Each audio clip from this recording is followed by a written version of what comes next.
할렐루야. 자, 하나님 말씀 보겠습니다. 사무엘상 15장 10절에서 16절까지만 보겠습니다. 사무엘상 15장 10절에 16절 찾으셨죠? 구약성경 431쪽입니다. 교독합니다. 제가 10절 읽겠습니다. 여호와의 말씀이 사무엘에게 임하니라 이르시되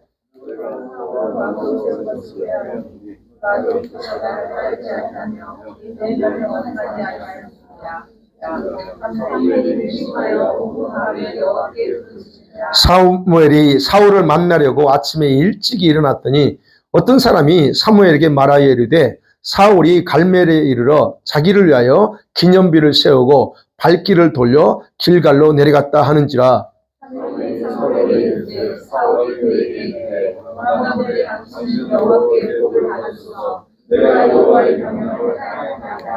사무엘이 이르되 그러면 내 귀에 들려오는 이 양의 소리와 내게 들리는 소의 소리는 어찌 됨이니까 하니라.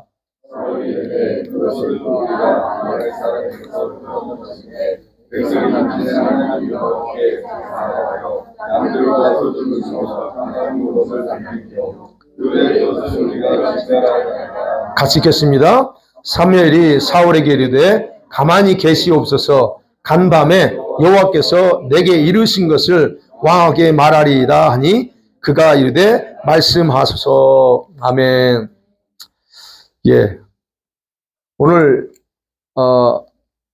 설교가 좀 무거운 설교하고 제가 제 인생에서 제일 처음 설교해보는, 요즘은 제가 처음 해보는 설교들을 자주 합니다. 오늘 제가 인생에 처음 설교하는 내용입니다.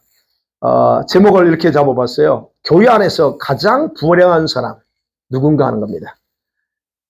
예, 오늘 주님께서 이 말씀을 들을 자들이 있다고 말씀합니다. 오늘 꼭 여러분들이 이 오늘 내용 속에서 여러분이 나에게 하시는 말씀이다로 듣고 여러분이 하나 앞에서 바로 서기를 원합니다. 우리 이 사람은 여러분 태어날 때 가정의 평경이 좋은 사람 있죠. 좋은 가정에서 태어나는 사람도 있습니다. 그렇지만 그것도 중요하지만 살다 보면 내가 인생을 어떻게 살았느냐, 인생 마지막 우리 60, 70대에서 내가 어떻게 살아왔느냐, 이게 더 중요한 것 같습니다. 저는 그렇게 생각되더라고요. 여러분 어떠신지요? 더 이것보다 더 중요한 게 뭐냐? 내가 구원받은 하나님의 자녀로서 내 인생을 어떤 상태로 마감할 것이냐도 우리는 생각하고 가셔야 됩니다.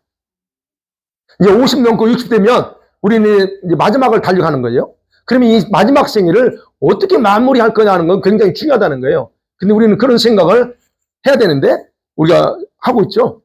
예, 하고 있을 겁니다. 그래서 태어날 때 가정 병력이 하나님 알지 못하고 저처럼 가난하고 어렸어요. 그런데 인생을 살면서 주님을 만나고서 이 중년에서 노년의 삶을 복되게 사는 그런 분도 의외로 많습니다. 근데 반대로 인생 중반은 참 많은 경제적인 부유함 속에 살고 뭐 사업도 하고 많은 경제적인 걸 편하게 살았을지라도 노년에 넘어가면서 생활이 어렵게 되는 거 이런 걸 보거든요. 근데 그걸 보니까 그런 건 한순간이더라고요. 뭐 이런 좋은 것들이 뭐 죽을 때까지 가면 좋은데 사람은 모르더라고요. 한순간에 다 뒤집어질 수 있는 거. 그래서 노년을 어렵게 보내는 경우도 저는 일을 하면서 많이 봤습니다. 이 얘기 들어보면 30, 40대, 50대까지는 굉장히 이게 잘 나갔던 분인데 아니 60 넘었는데 그냥 참 초라해요. 과거를 찾고 그분들 얘기합니다. 내가 과거에 이랬던 사람이야. 근데 왜 지금 현재는 이래 됐느냐는 거예요. 자, 이런 경우도 많더라는 겁니다. 그러면 이 노년의 삶은 보면 뭐의 결과예요?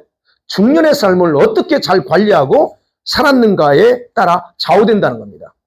그런 부분에서 저와 여러분의 지금의 삶이 대단히 중요합니다. 10년 후의 삶, 15년 후에 저와 여러분의 삶이 지금 어떻게 살았냐에 따라 달라진다는 얘기예요.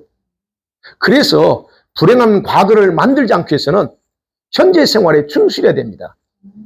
내 미래에 또 미래가 불행하게 만들지 않으려면 현재 내 삶을 충실해야 된다는 거예요. 한 가지 여러분 질문해 볼게요. 만일에 저와 여러분이 이 지구 역사에서 마지막 끝 지점에 우리가 살고 있어요. 그거 믿으세요?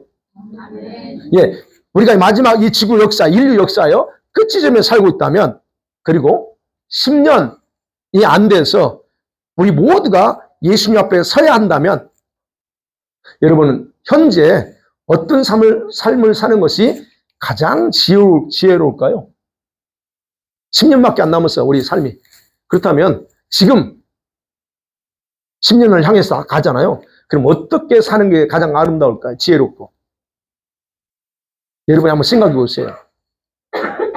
여러분요, 우리 교회 안에 있는 성도들 얘기 들어보면 모든 사람들이 다 그래요. 하나 앞에서 부끄러움 없이 하나 앞에 섰으면 좋겠다, 이런 소원을 다 가지고 있습니다. 여러분, 그렇죠? 그런데 그런 마음을 가지고 있으면서도 그것에 합당한 세월은 전혀 신경 쓰지 않는 모습이 제가 설교하는 목사로서 너무 안타까울 때가 많아요. 그 마음은 뭐 주님 부끄러움 없이 서겠다고 마음을 가지고 있으면서, 마음을 가졌으면 그렇게 살아야 될 거 아닙니까? 그런데 참 그렇게 살지 않는 그런 모습을 볼 때 안타깝다는 얘기예요. 왜 그럴까? 제가 이제 이유가 뭘까를 제가 이제 저 나름대로 분析해 봐서 두 가지로 생각이 들더라고요. 하나는 자기는 나는 구원받은 하나님의 자녀니까 하나님이 절대 버리지 않을 거야 라고 하는 그런 막연한 생각 때문에 그렇지 않은가, 이런 생각이 들어봐요. 또 하나는 이런 생각 들어봤어요.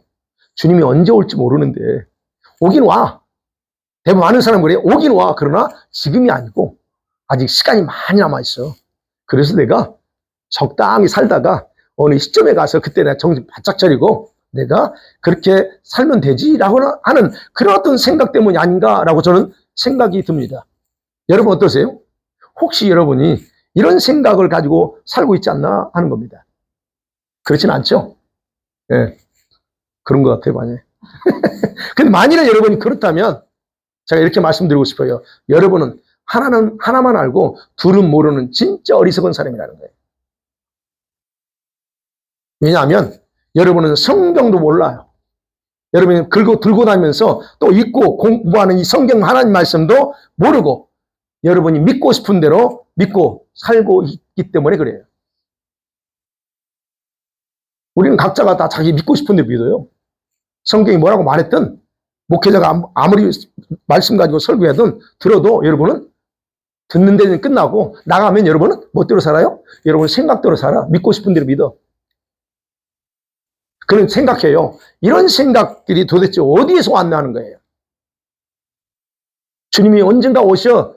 그렇지만 지금은 아니야 라고 하는 생각들이 어디서 왔냐는 거예요. 아니 10년 이후에는 지구가 끝난다 라고 가정했을 때 그럼 우리가 정신 바짝 차려야 될 거 아닌가? 그런데 왜 여전히 나는 이런 생각을 하냐? 누가 가르쳤을까요? 저는 그게 궁금한 거예요.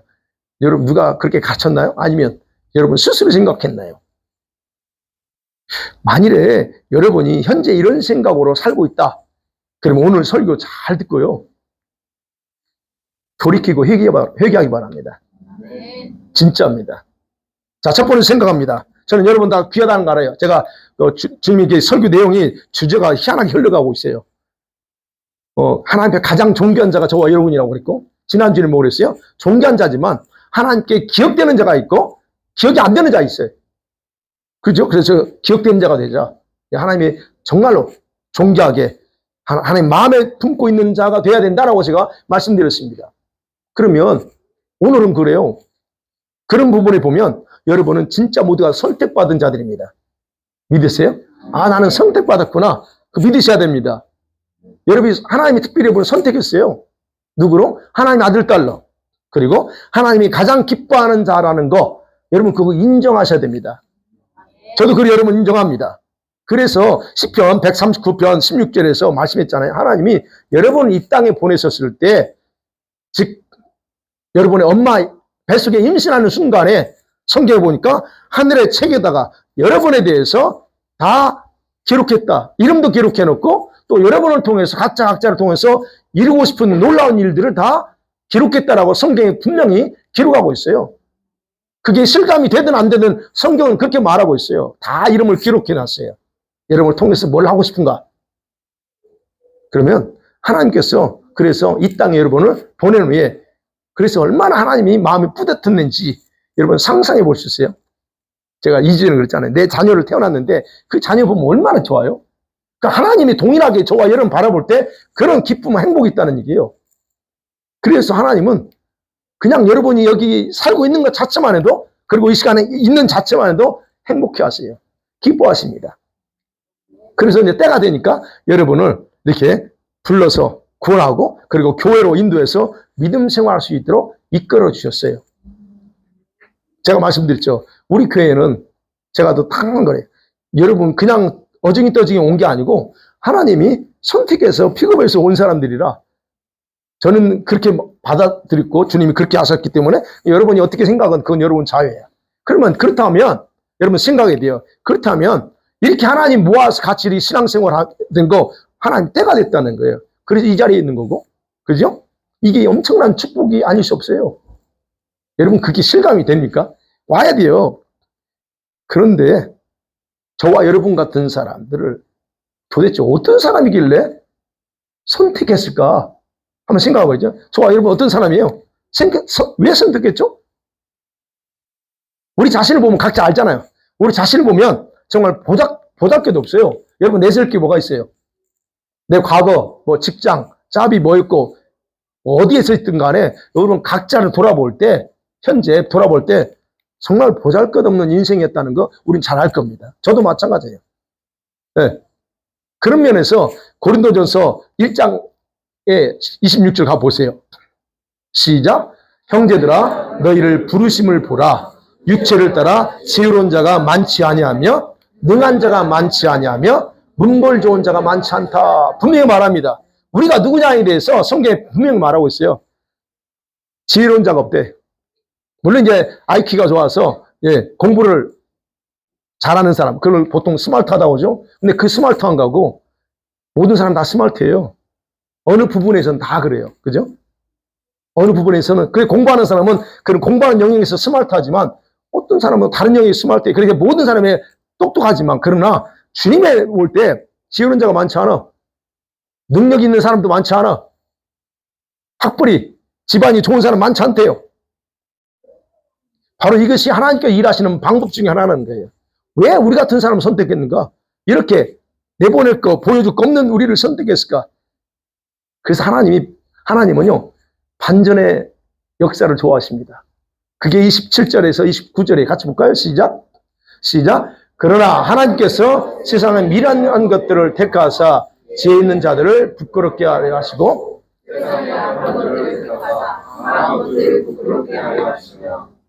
계속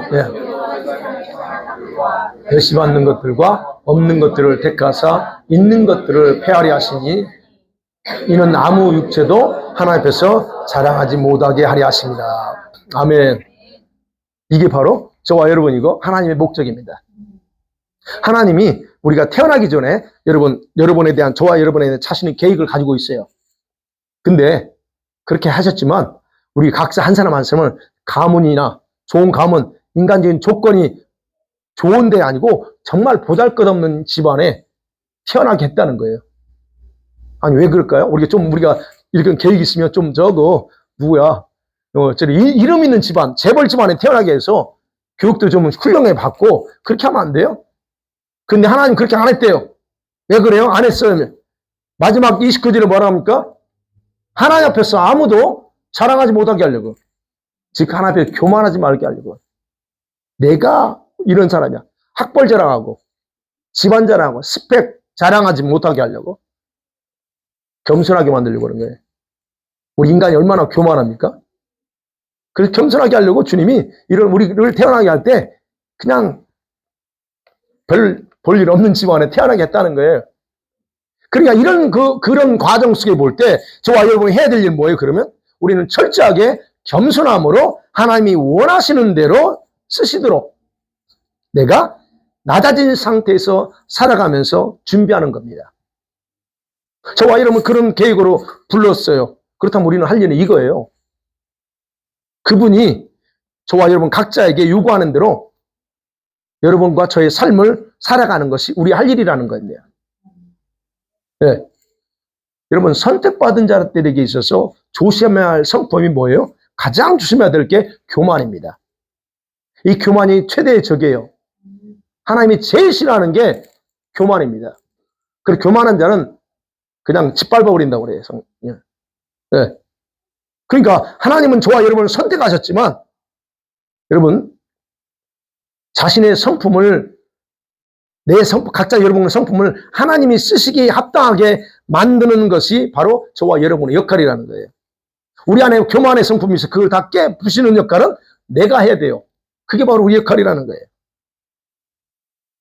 하나님의 계획을 위해서 선택을 저와 여러분이 받았지만 하나님께서 그런데 사용할 수 없는 성품을 가진 사람들이 의외로 많습니다.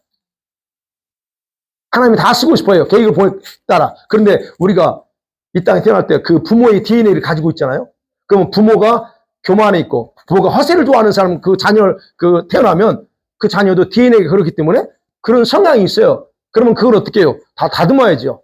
근데 그걸 다듬지 않으면 쓰고 싶어도 쓸 수 없는 그런 사람이 있다는 얘기예요.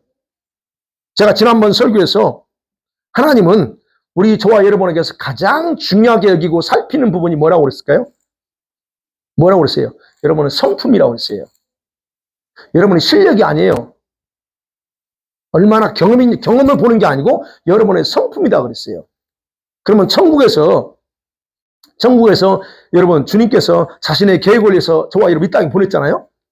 그런데 이런 성품과 우리 인격이 준비되지 않아서 주님의 뜻을 이루지 못하는 경우가 수두룩한 거예요. 너무 많아. 그렇기 때문에 여러분과 제가 정말 하나님의 선택받은 자이고 하나님의 계획을 가진 자라고 믿는다면 여러분은 뭘 해야 돼요? 여러분은 성품을 준비해야 됩니다. 위선적인 성품 다 깨부셔야 돼요. 교만한 것 다 깨부셔야 됩니다. 왜냐? 그렇지 않으면 창세전에 여러분 선택을 통해서 이 땅에서 여러분을 통해서 하고 싶었던 하나님의 계획은 완성하지 못할 수 있기 때문에요. 얼마나 많은 사람들이 이 계획을 완성하지 못하고 죽는지 아세요? 그래서 그렇다는 얘기예요. 자, 두 번째로 생각해야 될게요. 여러분 이렇게 하나님이 저와 여러분을 선택했습니다. 그러나 선택은 받았지만 버림받을 수 있습니다. 버림받아요. 여러분 선택받았다고 하는 특권입니다. 하나님 누군가에서 여러분을 픽업했어요. 정부 기관에서 많은 사람들이 거기서 나의 재능과 그 다음에 학력 보고 픽업하면 얼마나 좋습니까? 바로 선택이라는 것은 특권이에요. 그러면 그 특권은 반드시 책임과 의무가 따르게 돼 있잖아요. 그죠? 그러면 성경에 등장하는 여러분 우리들에게 이 부분에서 정확하게 참고하라고 샘플로 남겨준 사람들이 있어요.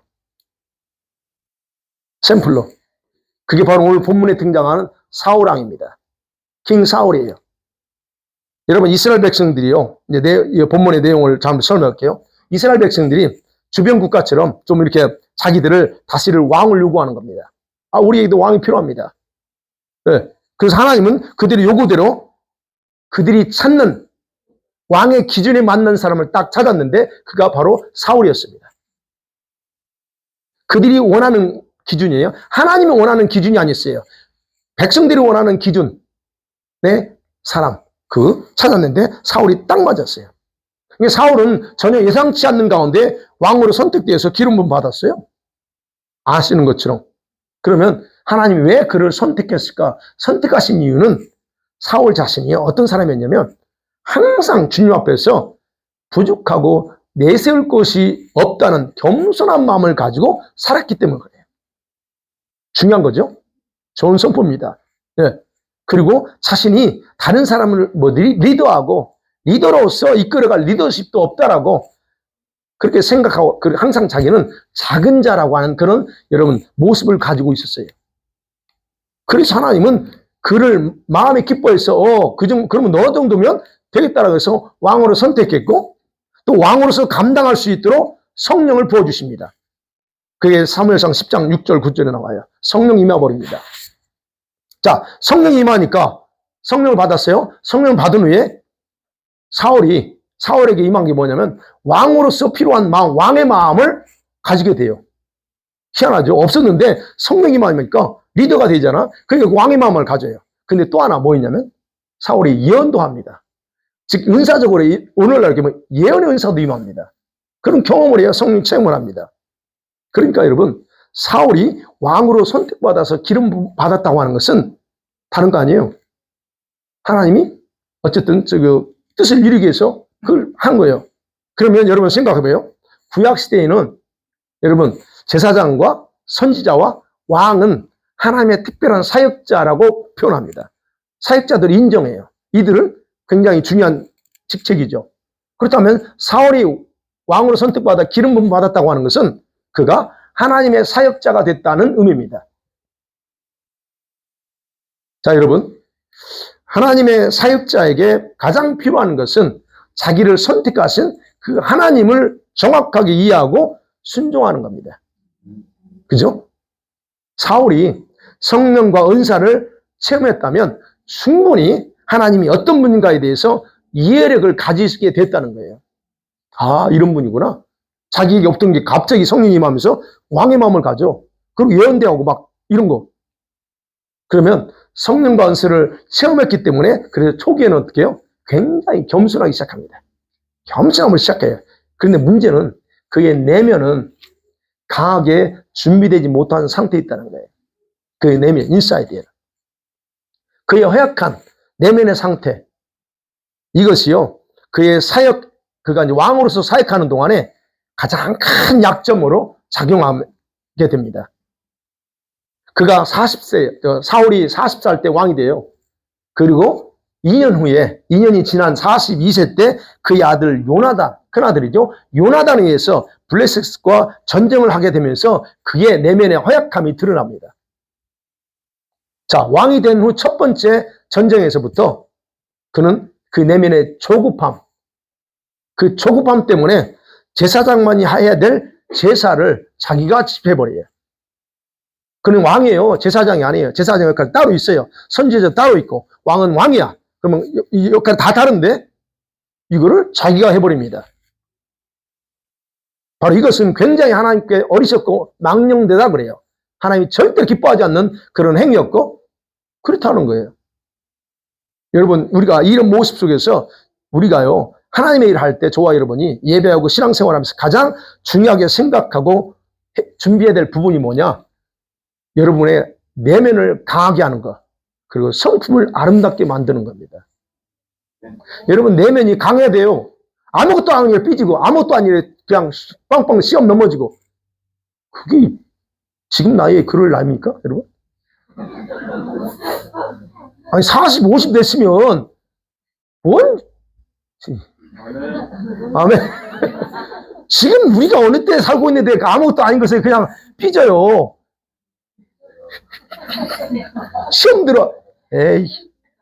그게 뭐냐면 내면이 지금 여러분 내면이 허약하다는 거예요. 애 같다는 거예요. 10대, 20대 때는 그럴 수 있어. 아직 어리니까. 그런데 우리가 나이 먹고 인생을 살았으면 그런 것 좀 그냥 넘어가야 되는 거 아니에요?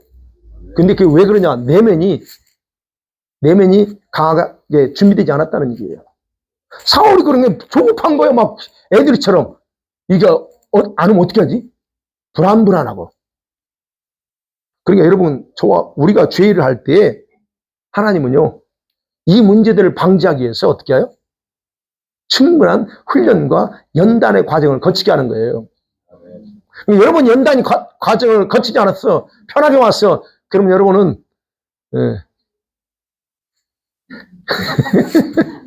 그래서 여러분 인생을 살면서 또는 신앙생활하면서 또는 사업하면서 갈등과 힘든 시간을 거치면서 하나님은 우리 내면을 단단하게 만드는 작업을 하는 거예요. 그래서 여러분이 때로는 힘들고 어려운 일 있을 때 그게 주님이 나를 지금 만드는구나 라고 생각하시는 게 가장 현명합니다. 그리고 우리는 제멋대로잖아요. 그죠? 우리 제멋대로의 성품들을 다듬어야 돼요.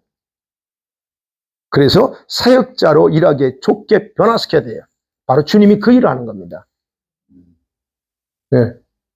자, 사울이 그래요. 초기에 저는 겸손한 마음으로 잘 섬겨서 했어요. 그래서 했는데 여러분 그가 잊어버린 거죠. 소홀히 했던 건 내면을 강하게 하는 거였어요. 근데 그게 여러분 보세요. 이 내면을 강하게 훈련하면서 왕으로서의 사울이 그런 일을 했다. 그러면 아예 그의 집안은 왕족으로 계속 지속될 가능성이 많았습니다. 오늘 다 안 읽었지만 그 얘기하는 거예요. 17절 이하에 보면.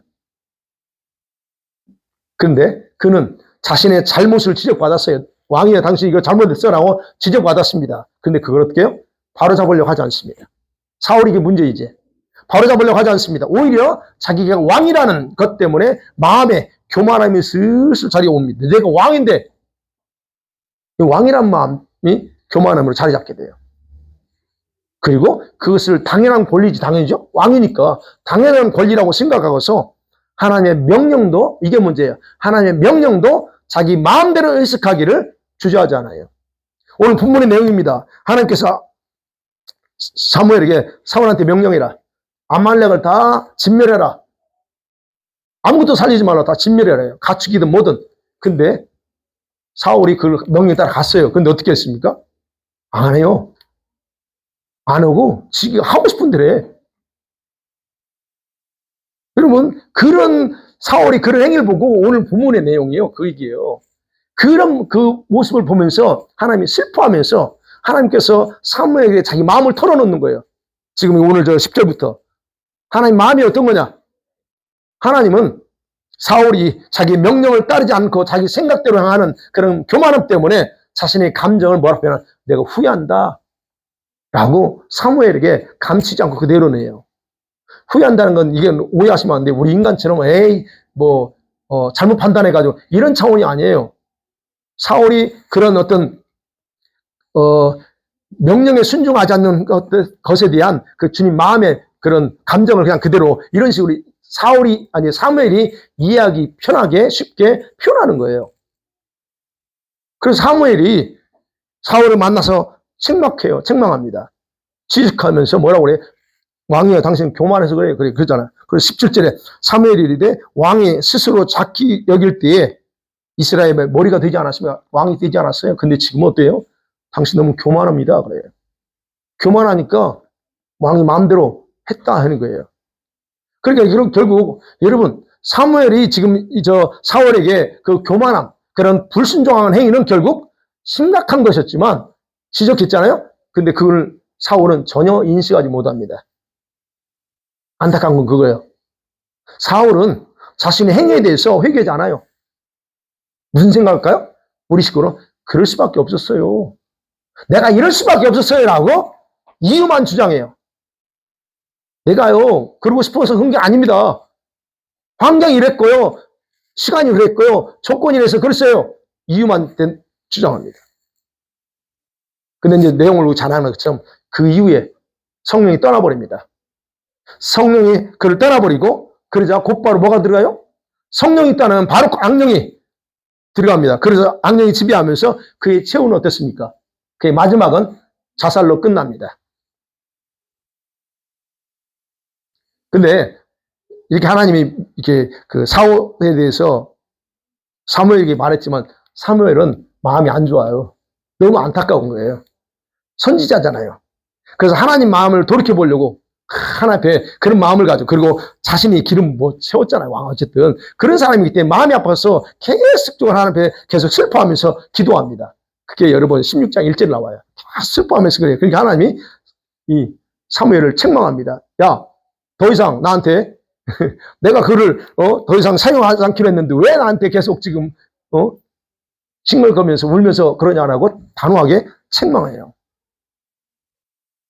여러분 사울은 하나님의 목적을 해서 계획을 해서 왕으로 부름받는 영광을 얻었지만 가장 불행한 죽음을 맞아서 어디 갔을까요?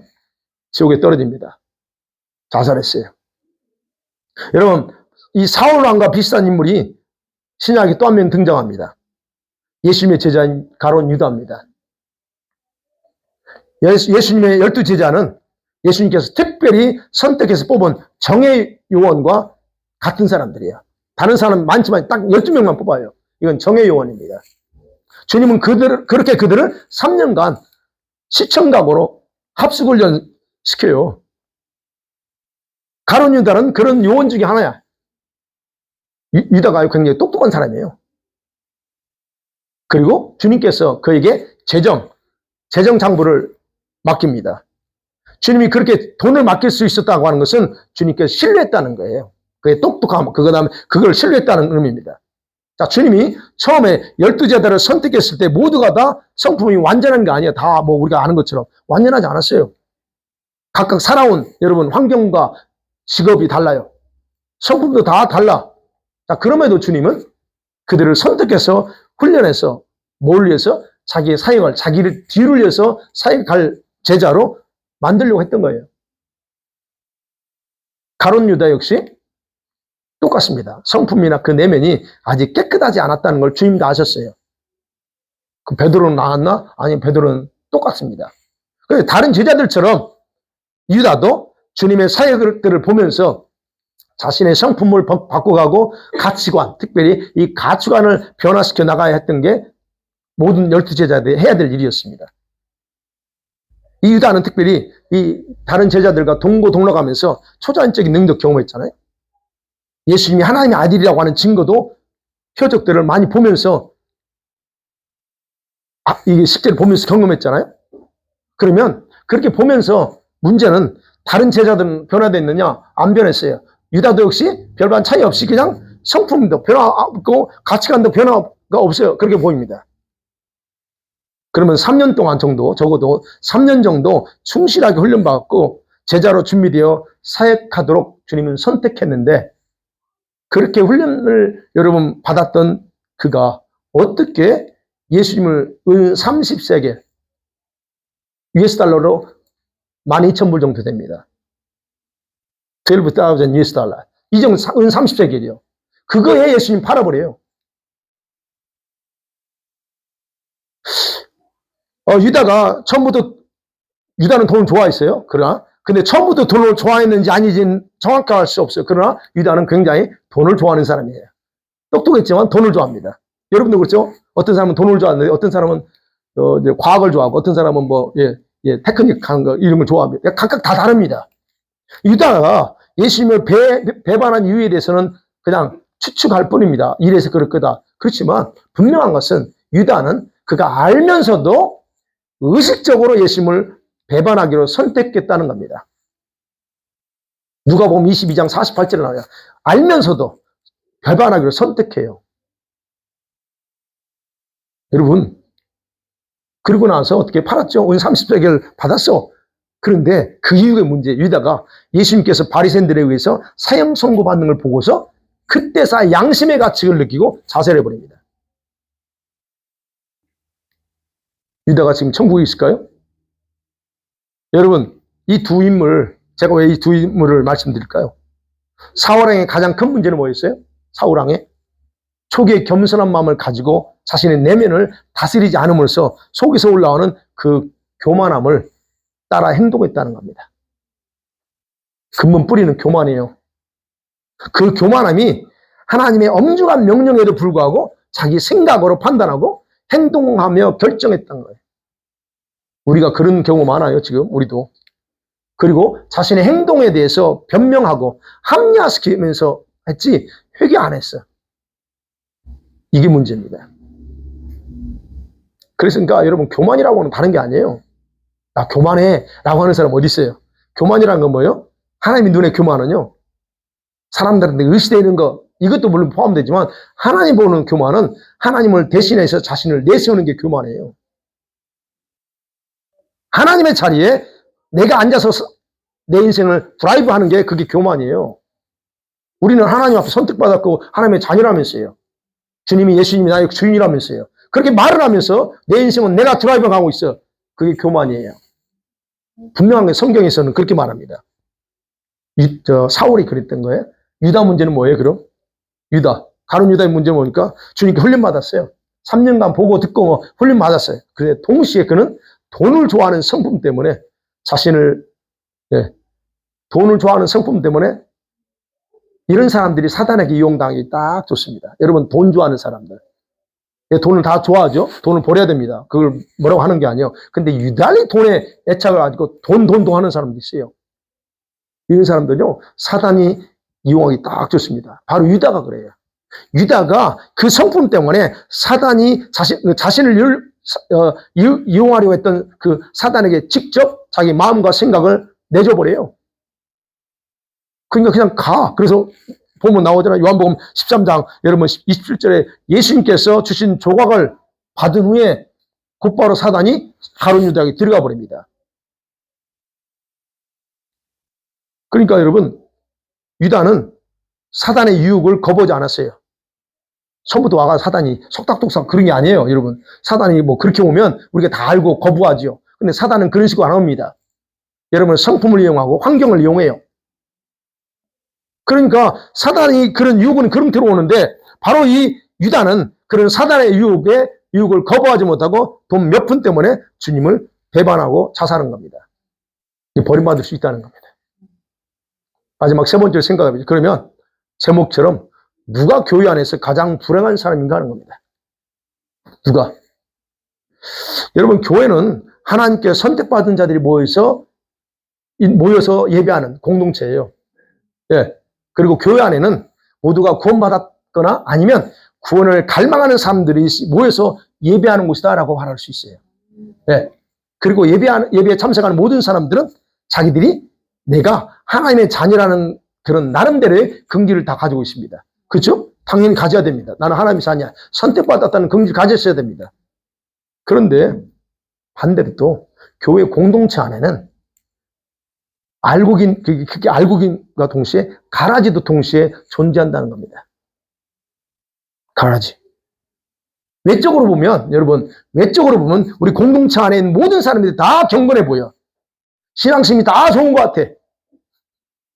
봉사도 하지, 뭐 예배 와서 하지, 뭐 하면 다 신앙심이 좋은 것처럼 보여요. 그런데 여러분, 오히려 하나님께서 기뻐할 수 없는 자들이 많이 있다는 거예요. 기뻐할 수 없어요.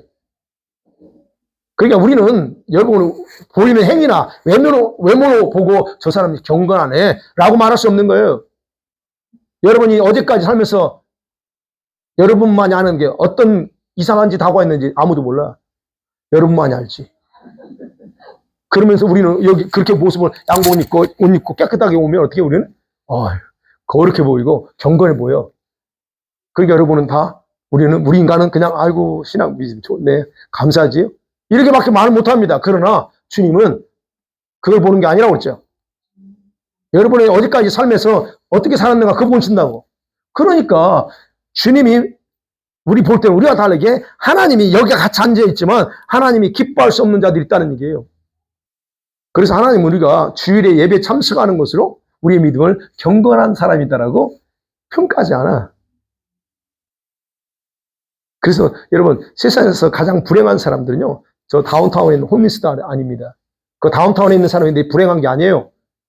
질병으로 고통을 당하면서 병원에서 지금 힘들게 있는 고통 속에 있는 그런 분들이 불행한 게 아니 그곳이 불행한 곳이 아니에요. 다른 종교의 모임도 불행한 게 아닙니다. 교회가 가장 불행한 자들이 몰려있는 곳이에요. 교회 안에 이런 자들이 넘쳐난다는 사실 여러분 생각해 본 적 있어요?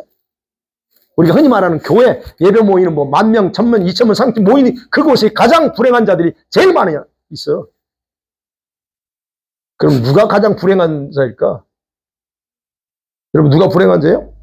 여러분 무신론자들, 주님을 믿지 않는 들, 불교인들, 뭐 다른 종의 무슬림들, 여러분 이들은 누구를 막론하고 다 지옥 갑니다. 이런 말씀 드려서 죄송한데 그들은 다 갈 게 한 군데밖에 없어요. 저와 여러분이 이 성경이 100% 하나님 말씀이라고 믿는다면 그들은 반드시 지옥 갑니다. 그래서 우리가 그들을 그곳으로 가지 못하게 하려고 우리가 복음을 전하는 거예요. 말리는 거예요. 동성애자들, 간음하는 자들, 우상숭배자들, 종교다원주의자들, 돈과 명예를 추구하는 자들, 바리새인처럼 살고 있는 종교인들, 그들을 예수님은 마귀의 자식이라고 그래요. 성경에서. 이게 지금 세상에 있는 사람 말하는 게 아닙니다. 교회 안에 있는 종교다원주의자들, 교회 안에 우상숭배자들이 있어요. 교회 안에 이런 사람들 주님 말합니다. 나 너 정말 몰라? 너 누구야? 주님 말합니다. 너 누구니? 난 너 기억하지 못하는데? 그러면 우상숭배했던 사람 주님 왜 나를 몰라요? 내가 주님을 아는데? 여러분 분명하게 있어요. 나는 너를 기억하지 못한다. 너는 내 기억 속에 존재하지 않아 라고 주님께서 외친다. 여러분 그런 사람들이 전부 교회 안에 있다는 거예요. 저 세상에 있는 게 아니에요. 저쪽 어떤 성당이, 아니, 다른 데 있는 게 아니에요.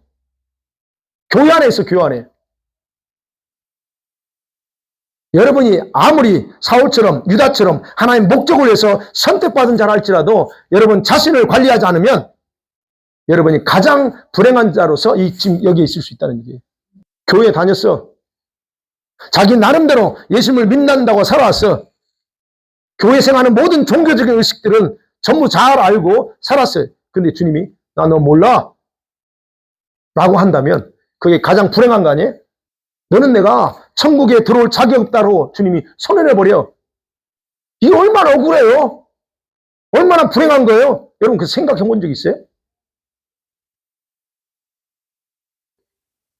나는 당연히 알고 계시지. 나 정도면 그래도, 예, 그렇게 살았는데, 주님 평가하기를, 너는 가라지야. 라고 한다면, 그만큼 얼마나 억울한 게 있어요. 무슬림자들, 다른 종교인들, 악한 자들이 지옥 가는 건 당연하니까 억울할 일 없어요. 그들은 그렇게 살았어. 하고 싶은 거 다 하고 살았어요. 그런데 적어도 우리만큼은 그렇게 살지 않으려고 몸부림치고, 그러지 않았어요? 나만큼은 절대 그렇게 하지 않으려고 굳게 믿고 살았는데 천국에서 거절당하고 지옥으로 떨어진다. 분통 터지는 일입니다, 이거. 그래서 세상에서 가장 불행한 자들은 세상에 있지 않고 교회 안에 수두룩하다는 거예요. 여러분, 제가 여러분이 그래서 항상 강조하는 게 뭡니까, 지금 여러분? 제가 늘 강조하는 게 뭐예요? 주일날 교회 나오고 설교 듣고 앉아서 있는 것이 중요한 게 아니다. 뭐가 중요해요? 정말 여러분이 예수님을 구원자로 믿는다면 여러분 지금처럼 살면 안 된다 제가 강조하잖아요. 변화돼야 된다는 거예요, 여러분. 제가 하나님을 경외하는 마음으로 나 자신을 준비해야 된다라고 늘 강조하는 거예요. 근데 그렇게 안 해. 무슨 배짱을 하는지 모르겠어요. 바로 그 얘기하는 겁니다. 사랑하는 성도들 말씀 맺어볼게요. 여러분 지구 역사 마지막 때를 사는 저와 여러분의 가장 중요한 건 뭐예요? 누구를 믿고 예배하고 살고 있느냐? 무엇을 신뢰하고 지금 살고 있느냐예요. 많은 사람들은 자기를 믿어요. 돈을 믿어요. 자기 생각, 신념을 철저하게 신뢰하고 삽니다. 교회 안에 너무나 많은 사람들이 예수님이 아닌 유다처럼 돈을 좋아해. 그런 사람이 많습니다. 사울처럼 성숙하지 않는 내면의 교만함으로 자기 신념을 중시하고 사는 사람이 수두룩합니다. 여기도 그런 사람이 있으시죠? 뭐. 그죠? 그들의 그 마음 중심은 예수님 십자가도 없어. 그 중심에. 말씀 순종에 대한 믿음도 없어. 자기 생각이 꽉 잡혀서 그게 교만인데 그것만에 꽉 잡혀서 살고 있어요. 그러니까 하나님의 심판이 눈앞에 다가와서도 전혀 깨닫거나 의기적하지 않고 자기 생각이 원하는 대로 살아가요. 늘 강조하잖아요. 왜 내 생각이 원하는 대로 사냐 이게. 들기가 막혔어. 볼 수 있는 영적인 눈이 감겼어. 깨달을 수 있는 감각도 다 무디어졌어요. 그러면 아이고 나한테 문제가 있구나 하고 내 행위를 보고 그 뭘로 알 수 있어요? 여러분 행위를 보면 알아요. 내가 지금 얼마나 지금 그런가 여러분 하는 행위를 보면 나와요 그게. 그러면 봐야지요. 제가 이제 이런 설교하면 싫어해 또 이제 그러면 이런 설교 싫어. 왜? 아니 어떤 목사님은 예수 믿으면 다 구원받고 천국 간다 그러는데 왜 목사님은 또 천국 못 갈 수 있다고 얘기합니까? 예. 여러분은 구원받았다는 거 압니다. 그걸 부정하는 게 아니에요. 그런데 여러분 이렇게 가면 위험하니까 말씀드리는 거예요. 제가 말씀드렸잖아요. 그래서 제가 왜 한 번도 해본 적이 없는 이 설교를 내가 오늘 해야 되는가 하는 거예요. 저 입장에서 그랬어요. 아니 내가 이런 설교 해본 적이 없어요. 여러분 저한테 설교 들어보면 아시지만 내가 언제 이런 설교 한 적 있어요? 해본 적이 없어요. 근데 왜 오늘 지금 제가 이 설교를 하고 있느냐 이거예요. 근데 그래요. 이 중에 들을 자가 있다 그러세요. 오늘 이 설교를 드려야 될 자가 있대요. 그게 누군지 모르면 저는 들으세요. 여러분을 제가 그래서 오해하지만 여러분 위협하고 여러분 막 이게 무섭게 하려고 한 게 아니에요. 들어야 될 자가 있대요. 성경에 분명히 말합니다. 로마서 11장 21절에 하나님이 원 가지들도 다 아끼지 않고 잘라버렸어요. 그 포도나무. 이스라엘이 지금 이거 비유적으로 이스라엘 선택한 백성 아니에요? 근데 그들이 불순종하고 그러니까 온가지 다 잘라버렸어요. 그러면 너는 돌감람나무야. 즉 접붙임 받은 자야. 그렇다면 너라고 해서 간둘 것 같냐? 바울이 얘기하는 거예요. 아까 그랬죠? 고린도전서 9장 27절에 그래요. 바울은 말합니다. 내가 내 몸을 쳐서 복종시키는 것은 자기 자신 쳐서 복종시킨대요.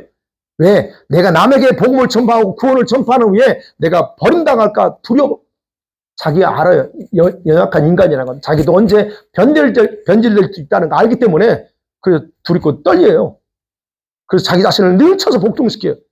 빌보서 2장 12절 아는 것처럼 사랑하는 자들아 너희가 나이 시대뿐 아니라 지금 나 없는 이 지금 때에도 항상 복종하라. 주님께 복종하고 말씀 복종하고 그리고 뭐라고 그래? 두렵고 떨림으로 너희 구원을 이뤄가 라고 얘기하는 거예요. 구원은 완성된 게 아닙니다. 내가 어떻게 돌변할지 몰라. 이번 주에 화요일날 수요일날 내가 어떻게 마음이 돌변해서 에이씨 나 기도 안 해. 이렇게 말할지 어떻게 알아요? 아무도 몰라요. 우리는 그래서 그 바로 갈 때까지 긴장 풀으면 안 되고 장담이 안 돼. 그래서 주님이 그러는 거예요. 바울이 또 그렇게 하고. 여러분 오늘 주님이 오신다면 오늘이에요. 오늘 주님이 오신다면 주님 앞에 당당하게 설 준비되어 있어요?